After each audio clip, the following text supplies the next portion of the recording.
Venus in furs. Place thy foot upon thy slave, O thou, half of hell, half of dreams, among the shadows dark and gray. Thy extended body softly gleams. And so on. This time I really got beyond the first stanza.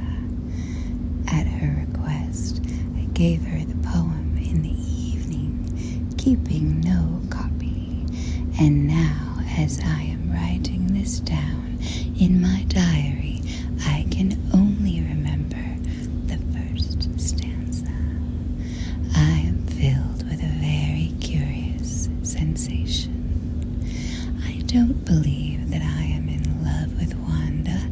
I am sure that at our first meeting I felt nothing of the lightning-like flashes of passion, but I feel how her extraordinary, really divine beauty is gradually winding magic snares about me. It isn't any spiritual sympathy which is growing in me. It is a physical subjection coming on slowly, but for that reason more absolutely. I suffer under it more and more each day, and she merely smiles. Without any provocation, she suddenly said to me today, "You interest me. Most men are very commonplace, without verve or poetry. In you there is a certain depth and capacity for enthusiasm, and a deep seriousness which delight me. I might learn to love you." After a short but severe shower, we went out together to the meadow and the statue of Venus. All about us the earth steamed. Mists rose up toward heaven like clouds of incense. A shattered rainbow still hovered in the air. The trees were still shedding drops, but sparrows and finches were already hopping from twig to twig. They are twittering gaily, as if very much pleased at something. Everything is filled with a fresh fragrance. We cannot cross the meadow, for it is still wet.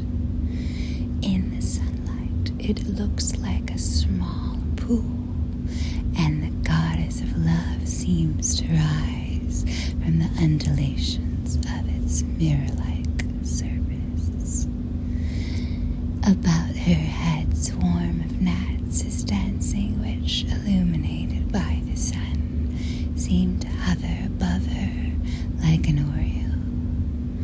Wanda is enjoying the lovely scene, as all the benches along the walk are still wet.